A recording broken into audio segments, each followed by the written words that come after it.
오늘 본문의 말씀, 이 말씀은 이미 우리가 익숙하게 경험한 말씀입니다. 창세기 12장 말씀에 등장하는 내용이죠. 똑같습니다. 창세기 12장, 창세기 20장 어떻게 보면은 같은 내용의 반복이라고 얘기할 수 있는데 차이라고 얘기한다면 땅이 한때는 이 12장에는 애굽이고 또 지금 20장에는 오늘날 네게브 사막이라는 곳에 존재하는 그런 그랄이라는 성읍이고요. 거짓말을 한 대상은 아브라함이 거짓말한 대상은 12장에서는 애굽 왕이고 그리고 20장에서는 지금 그랄 성의 왕 되는 아비멜렉 왕입니다.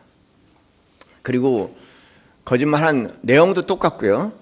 누이를 이제 아내를 누이라고 얘기했던 내용이고 그리고 거짓말한 동기도 똑같습니다. 하나님을 경외하는 자가 없기 때문에 혹시 우리가 해를 당할까 우리가 죽을까 두려워서 목숨을 구하기 위해서 거짓말을 했다 이렇게 이야기를 하죠.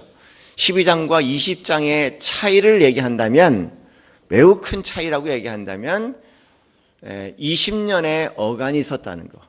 그러니까 20년 동안 열심히 신앙생활을 했지만 이런 생명의 위협 앞에 다시 원래 자기의 모습인 그런 모순적인 모습을 다시 보내는 것을 저희가 보게 됩니다. 나이가 지금은 90이에요. 그런데 얼른 생각할 때 이런 착각을 할 수 있죠. 90이 된 노인인데 그런 면에서 아주 노인인데 왜 그랄 왕 아비멜렉이 이 여인을 취하려고 했을까? 뭐 그럴 정도로 사라가 그렇게 90의 여인이지만 아름다운 매력적인 여인이었을까? 뭐 그렇게 상상하시는 분도 계시지만 빨리 착각을 벗어버리세요. 무식하면 무슨 상상을 못 하겠습니까? 사실 역사적 배경을 보면은 창세기 12장의 내용도 그렇고 창세기 20장의 내용도 그렇고요. 그 내용을 보니까는 이 아브라함이 거느리는 숫자가 적지 않은 숫자예요. 힘이 될 수 있는 숫자죠. 한두 명이 아닙니다. 항상 무리와 함께 다니고 그리고 많은 그런 이제 양이 있죠. 낙타도 있습니다. 사실 살고 있던 곳에서 이 그랄 지방으로 내려온 이유도 알고 보면 좋은 목초지를 찾기 위해서 왔으니까 그런 면에서 상당한 세력이 있고 무리가 지어져 있는 그런 무리라는 걸 기억하시면 왜 여기 지금 아비멜렉이 그 아내를 취하려고 했는가? 여러분 우리 고대사의 역사들을 보면 그런 일이 있지 않습니까? 뭐냐면 이제 어떤 힘이 있는 부족, 힘이 있는 어떤 무리가 되면은 그 안에 친족 관계를 맺기 위해서 거기 가장 소중하게 생각하는 사람을 취해다가 우리를 해를 입히면 이 여인에게 해를 입힐 것이다 라는 일종의 위협이죠. 그러면서 고대 문화에 있어서는 평화를 유지할 수 있는 그리고 상생할 수 있는 하나의 길이었기 때문에 아마 그 역사적인 배경 가운데 똑같은 사건인 것 같아요. 90살 난 노인이 매우 매력적이어서라는 나에게는 저는 굉장히 잘못된 해석이라고 생각이 듭니다. 어쨌든 20년의 시간이 지났습니다. 똑같은 사건이 반복이 됩니다. 어떻게 보면 믿음이 좋은 사람들, 믿음이 족차고 훈련시키는 사람들에게는 당황한 사건이 될 수 있죠. 20년이 지났는데도 변한 것 같았는데도 뭐 중간에 많이 신기한 하나님의 경험을 했음에도 불구하고 20년 후에 똑같은 모습이 반복된다는 걸 보는 것은 매우 당황스럽습니다. 그런데 사실 변화라는 것은 쉽지가 않아요. 왜? 변화된 것 같지만 사람이 많이 바뀐 것 같지만은 생사가 오락가락하는 위기의 순간에 들어가면은 저 밑바닥에 있는 그 본 모습이 드러나는 게 인간이라는 것 살면서 우리 사랑하는 성도님들 충분히 경험하셨죠? 그렇죠? 예. 그래서 뭐 어려울 때가 돼야지 진짜 친구가 누군지 구별할 수 있다는 얘기도 좋을 때는 다 좋지만 좋지 않을 때는 어떻게 사람이 변할지 모르는 인간의 속성에 대한 이야기라는 것도 저희가 한번 가슴에 담겨둬야 할 것 같아요. 왜 이런 당황한 사건을, 왜 이렇게 당황한 것을 이 성경은 계속 기록을 하고 있을까? 만약에 우리가 사람들이 생각하는 그런 상상의 거룩한 책이라면은 거룩한 얘기만 등장할 텐데 왜 인간의 이런 여러 가지 참 그 연약하고 모습된 모습을 계속 기록을 하고 있을까? 저는 그래서 성경이 진짜 믿고 싶은 거예요. 흔히 우리가 생각하는 이상적이고 완벽한 그림들만 나오는 것이 아니라 너와 나 우리들의 그런 모습들이 그대로 반복적으로 담겨 있기 때문에 정말 낯선 얘기가 아니라 나의 얘기고 우리의 얘기여서 있는 그대로의 진실을 담고 있어서 성경은 모든 성경 가운데 정말 저는 성전의 성전이라고 생각합니다. 어느 설교 교수가, 학 교수가 그렇게 얘기를 했다고 합니다. 어느 책을 보니까 학생들에게 가르치면서 설교란, 강단의 설교란 인간의 연약함과 하나님의 존귀함을 상대적으로 선포하는 것이다. 그 말에 저는 100% 공감이 돼요. 설교는 우리의 연약함과 상대적인 하나님의 존귀함을 알리는 것이라는 얘기죠. 근데 설교만 그렇게 했습니까? 성경 말씀 전체가 그렇죠. 성경을 계속 뒤적거리면은 이런 당황스러운 얘기가 기록되는 이유는 우리의 연약함을, 그리고 상대적으로 그 연약한 자를 끝까지 사랑하시는 하나님의 은혜, 사랑, 그리고 그분의 존귀함을 끊임없이 성경은 신구약을 통해서 어느 한 구절도 빼놓을 수 없게 일괄적으로 우리에게 계속 전한다는 사건을 생각해 본다면 이 말씀은 참 은혜로운 하나님의 말씀입니다. 인간은 그런 면에서 좀 위대함과 말할 수 없는 연약함을 함께 공존하고 있는 그런 모순적인 존재에서 바스칼이라는 분은 방세라는 책에서 이미 몇 번이고 제가 소개를 해드렸습니다. 인간은 그런 양면성을 가지고 있는 존재라는 것, 양면성을 가지고 있는 존재라는 것, 그 양면성을 갖고 있는 상극의 양면성을 갖고 있는 그런 모순적인 존재라는 것, 저희가 늘 기억했으면 좋겠어요. 우리가 아브라함을 보고 있는 것처럼 오늘 본문에 하나님의 사람이지만 생전 앞에서는 거짓말을 할 수 있는, 밑바닥을 드러낼 수 있는 어쩔 수 없는 연약한 존재라는 것을 기억해야 될 것 같아요. 모순, 그렇게 얘기할 때 우리 그 단어에 대해서 익숙하지 않습니까? 모순이다 할 때 모순이라는 단어의 모자는 창 모자고 수는 방패, 순자다. 거기에 스토리가 있는 내용입니다. 그런데 흔히 우리는 이 모순이라는 것은 앞과 뒤가 맞지 않는 것, 속과 겉이 맞지 않는 것, 그다음에 말과 행위가 일치하지 않는 것, 그런 것들을 이제 모순이라고 그렇게 이야기하는데, 박경리 선생님이 쓰신 글 가운데 모순이라는 길이 있어요. 그래서 한번 소개를 꼭 해드리고 싶어요. 너무나 잘 담고 있는 내용이어서. 근데 이게 좀 어려워요. 그러니까 좀 정신을 좀 바짝 차리고 들어야 할 것 같아요. 어렵습니다. 한순간 우리를 멍하게 만들 수 있으니까 조금 정신 차리고 한번 들을게요. 이렇게 시작이 됩니다. 모순. 그러면서 글이 이렇게 시작이 됩니다. 이해할 수 있는 얘기 앞에는 물은 어떠한 불도 다 꺼버린다. 그럼 무슨 말이 등장할까요? 불. 그리고 불은 어떠한 물도 다 말려버린다. 그렇죠? 여러분 비가 안 오고 땡볕이 쬐어서 그냥 바짝 말라 논바닥이 쫙쫙 갈라지는 모습을 생각한다면 다 말려버린다. 그래서 우리는 불을 없앨까요? 물을 없앨까요?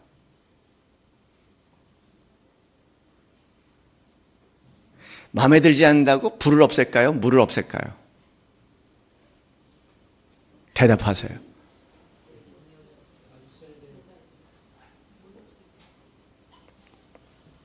그러면서 박경희 씨는 계속 이렇게 얘기합니다. 절대적 이 상극의 틈에서, 절대적 이 상극으로 말미암아 생명이 살아서 숨을 쉰다는 것은 그 얼마나 절묘한 질서인가? 이 모순이 또 질서라고 얘기하니 참 어리버리해지죠. 한번 생각해 보면 알 수 있어요. 하나님께서 그렇게 지으셨습니다. 만물을 지으실 때 아담을 지으셨어. 그리고 난 다음에 아담 가만히 보니까 그 극이라는 게 별로 보시기에 좋지 않았다고 얘기합니다. 그래서 상극을 창조하셨어요. 누구게요? 하와라는 여인입니다. 그런데 그 상극의 하와라는 여인에 대해서 이름 붙이기를 그를 돕는 배필이라네.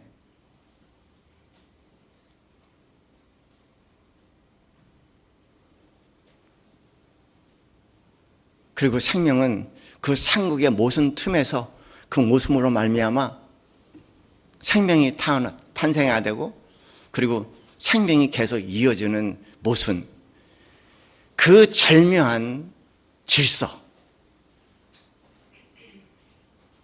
반만 있으면 되겠습니까? 낮도 있어야 되겠죠. 음극만 있으면 되겠습니까?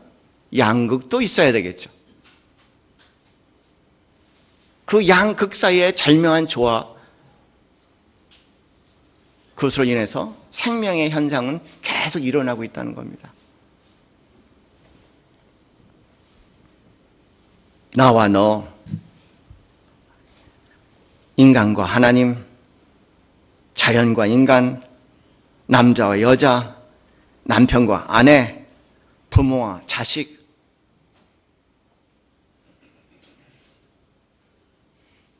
젊음과 노년.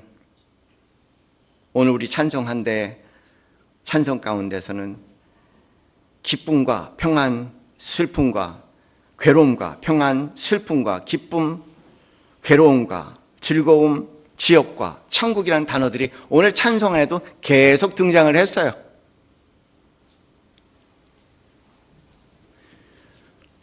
존재하는 것, 살아있는 것 모두 다 이 상극 사이에 존재합니다. 기억을 해야 될 것 같아. 저것만 없어진다면 내가 살 것 같다는 얘기는 의미가 없습니다. 그건 하나님의 계획이신 것 같아요. 저 인간만 바꿔치면은, 새로운 인간 들이면은 낫겠지라는 생각도 한번 접어둬야 할 만한 생각일 거예요. 그러면서 박경희 씨는 그 유명한 이야기를 이렇게 풀어서 얘기합니다. 초나라의 무기상이 말하기를 내 창은 어떤 방패도 다 뚫을 수 있다. 다시 말하기를 내 방패는 어떤 창도 다 막을 수 있다. 한 사람이 묻는다. 당신의 창이 당신의 방패를 찌른다면 어떻게 되겠는가?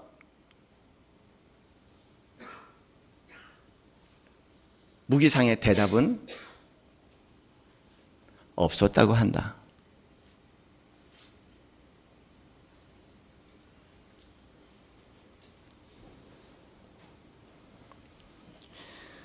어떻게 보면은 이 상극의 모순 속에 살아갈 수밖에 없는 모든 존재, 우리 인간을 포함해서 삶의 정답은 없다고 말하는 것 같아요.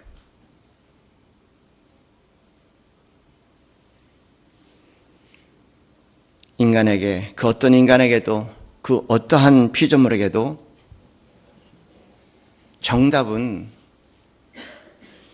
우리가 기대하는 시원한 정답은 없다고 말씀하시는 것 같아요.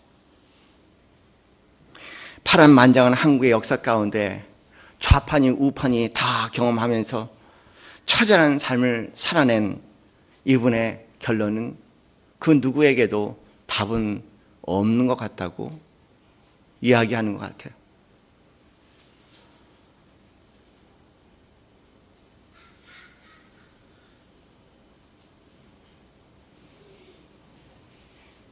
그러면서 계속 이렇게 얘기합니다. 세상에는 결론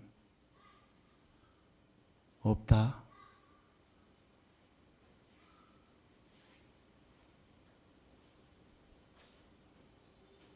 우주 그 어디에도 결론은 없다.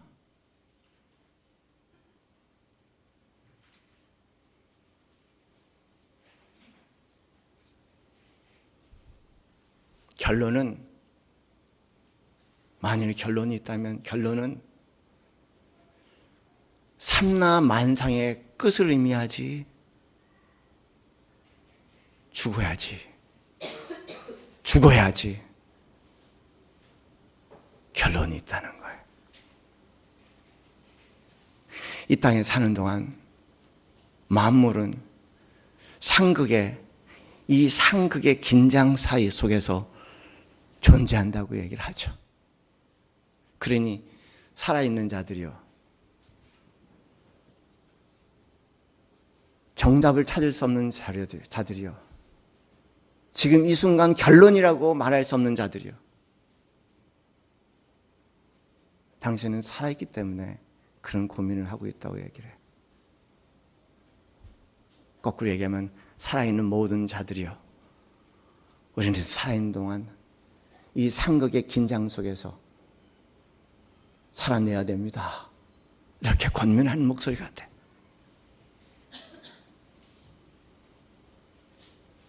시원한 답 없고 시원한 결말 없다고 하더라도 우리는 살아내야 합니다.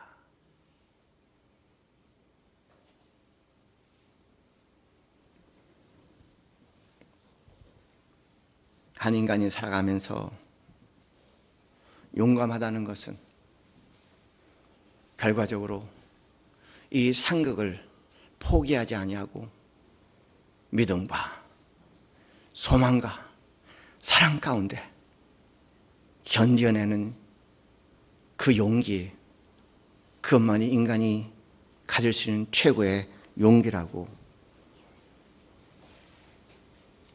어떻게 보면 그것이말로 진정한 영성이라고.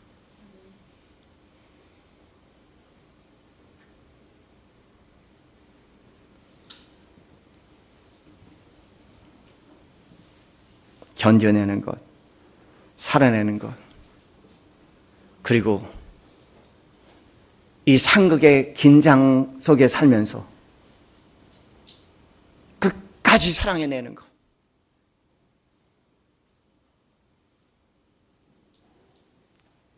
그것이 신앙의 위대함입니다.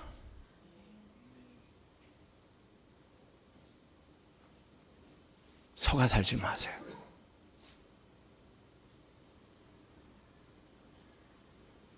수많은 정답의 결론의 이단 속에서 이제는 모함을 걸어갈 수 있는 이 시대의 진정한 믿음의 사람들 되기 바랍니다.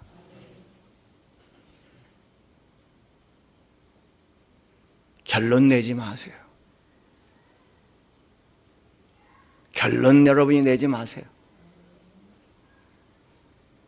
하나님의 결론을 기다리세요. 그리고 꿋꿋하게 믿음, 소망, 사랑 가운데 그냥 걸어가세요.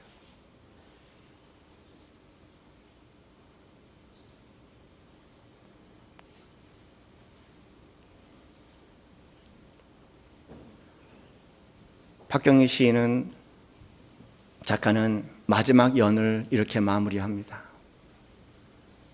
어리석은 지식인들은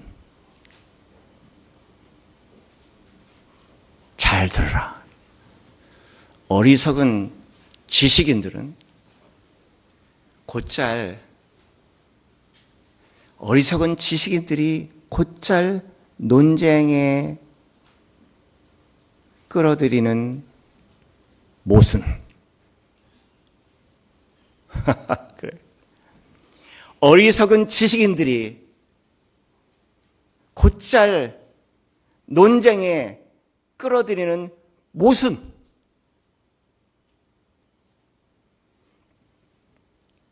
방어와 결국 방어와 공격을 겸한 용어이지만 아무것도 아니라는 거예요. 결국 자기 방어와 자기 보호와 남을 공격하기 위한 그 양면성을 겸한 용어이지만 그 자신은 모순적인 존재라는 것을 알지 못한다.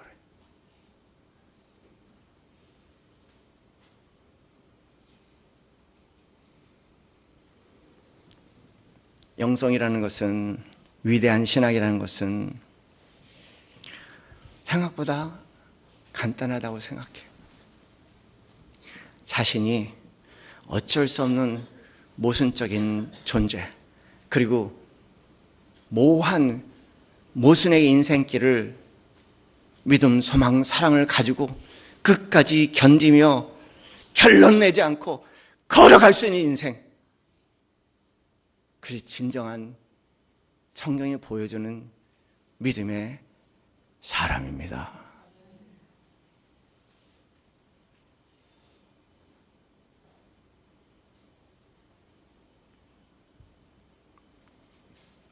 가장 큰 모순, 자신이 모순적인 존재라는 걸 알면서도 남의 모순에 집착하는 인생이 가장 모순적인 인생이고, 가장 큰 죄악은 바로 저는 그 죄악이라고 생각을 해요. 왜 창세기 12장 그리고 창세기 20장에 이 모습이 또 반복이 될까?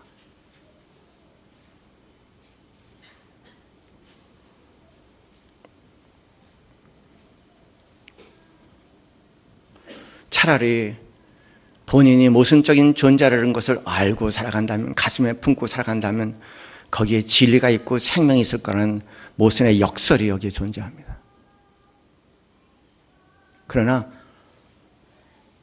내가 모순적인 존재라는 것을 부정하고 끝까지 스스로 정답처럼, 스스로 결론처럼, 스스로만 의로운 것처럼 살아간다면 가장 큰 불행이, 악이 거기에 존재할 수 있다는 경고의 말씀도 이 안에 있죠.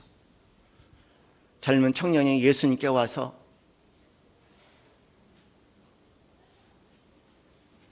어떻게 해야지 하나님 나라에 들어갈 수 있냐고 묻고자 왔을 때 예수님을 보면서 선한 선생이요 라는 말을 듣자마자 예수님께서 화들짝 놀라서 한 걸음 물리치면서 외친 소리가, 왜 나를 선하다고 하느냐?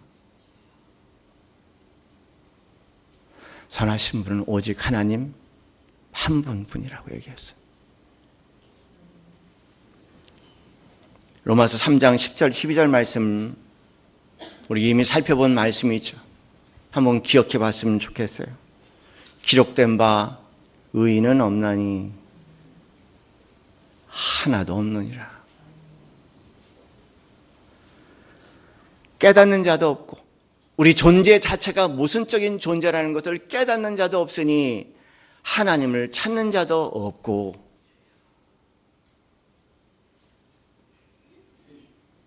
다 좌로나 우로나 치우쳐 함께 무익하게 되고 선을 행하는 자가 없나니 하나도 없느니라.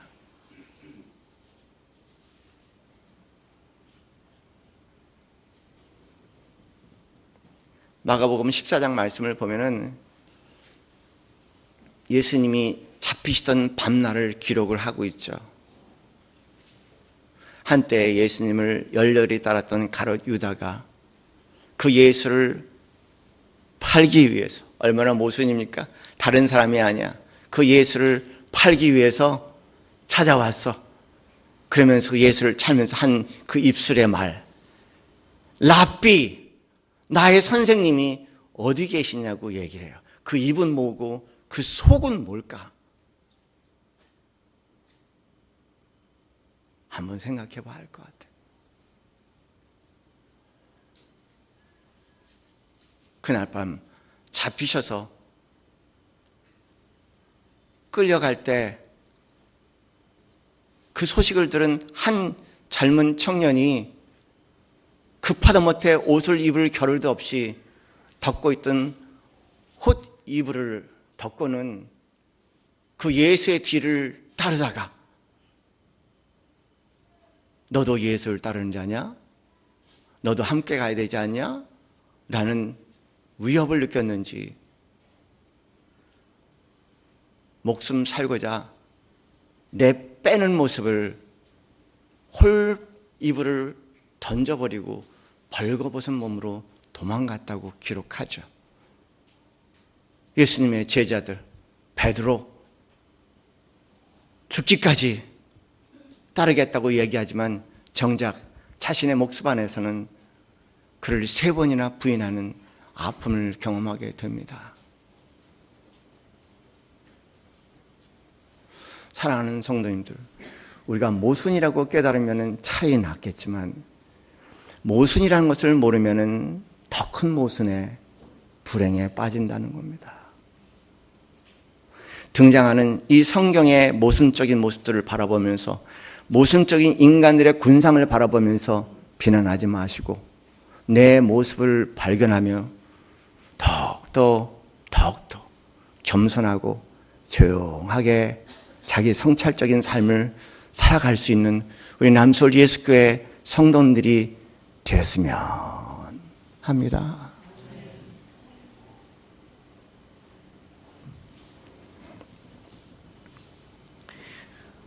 가로주다는 그런 자기 자신을 발견하고 그 수치스러움을 더 이상 바라볼 수 없는지 생명을 끊었지만 그러나 예수님의 제자들은 그런 수치상 가운데 자기의 존재의 발견에 대한 적나라한 벗겨진 자기 자신의 존재에 대한 모습을 발견하고 오히려 그 안에 다가오신 예수님의 부활하신 사랑을 경험하고 드디어 하나님의 은혜를 깨닫고 나머지 평생 그 안에 살다 보니 그 예수를 위해서 죽을 수 있는 자가 됐지 않았습니까?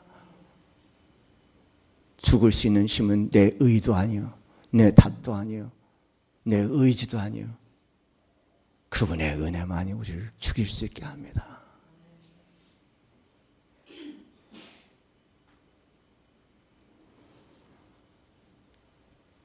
흥미로운 것은요, 위대한 기독교의 성인들이 하는 공통점이 하나가 있어요. 그것은 고백록이라는 책을 쓴다는 겁니다. 참 신기해요.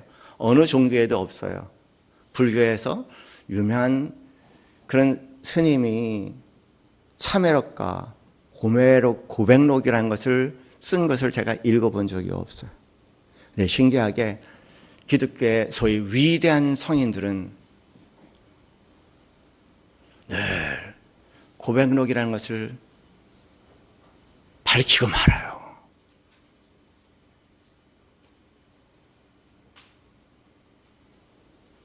사도 바울은요, 그 고백을 아주 성경에 새겨넣어 버렸습니다. 영원히 없어지지 않을 성경 말씀이라면 그분의 그 연약하고 모순적인 모습은 영원히 성경에 남아있겠죠.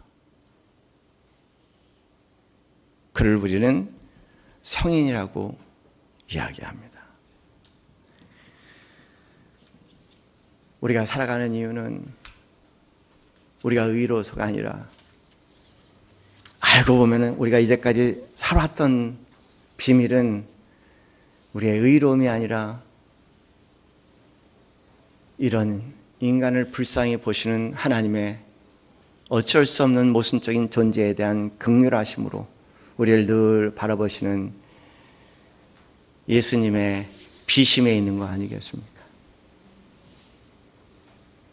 찬송가 290장 후렴에 그렇게 날 위해 비네, 날 위해 비네, 날 위해 어떻게 비신다고요? 항상 비시네. 살다가 내 눈에 비추는 모순적인 존재 보일 때 남서울 예수교회 성도는 내 자신의 모순을 발견할 수 있는 은혜가 되기를 바랍니다. 그리고 그를 공격하는, 그를 어떻게든지 조종하고 통제하려는 그런 마음 내려놓으시고 오히려 그 모습 바라보며 마음속에 그를 위해서 예수님처럼 이렇게 주여 속으로 비시고 빌어주시는 성도님들 되시기 바랍니다.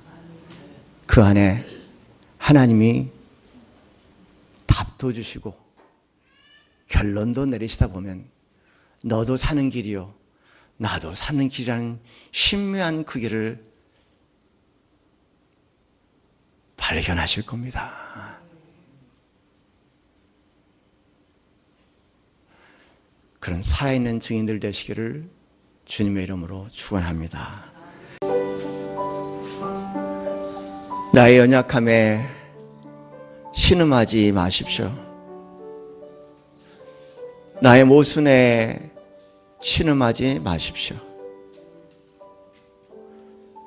그때는 몰랐지만 돌아보니 잘못이었고 죄였다는 것에 대해서 신음하지 마십시오.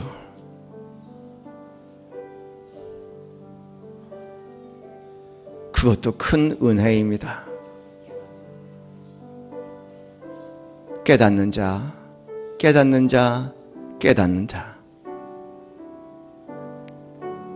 양파 껍질 벗기듯이 나날이 내 자신의 실체를 깨닫는 자. 그것이 하나님의 은혜입니다. 그곳에 하나님의 은총과 하나님의 사랑이 함께합니다. 내 자신에 절망하지 않게 하시고 나의 절망의 신음 속에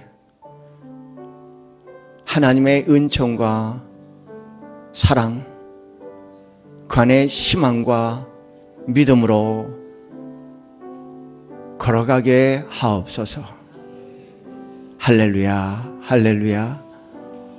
말할 수 없는 은혜, 비밀스러운 은혜, 신비로운 은혜, 우리를 인도하시되 궁극적으로는 하나님을 사랑하는 자들에게 모든 것이 합력해서 선을 이루신다 말씀하신 그 하나님의 말씀을 가슴에 담고 오늘도 믿음 안에 견뎌내게 하옵소서. 이제는 우리 주 예수 그리스도의 그 크신 은혜와 하나님의 지극하신 사랑과 성령님의 교통교감하심이 삶의 모순과 역경 속에 믿음, 소망, 사랑을 가지고 끝까지 우리에게 주신 인생을 완주하기 소원하는 이 자리는 모든 성도님들 머리 위에 지금부터 영원까지 함께 있기를 축원하옵나이다. 아멘.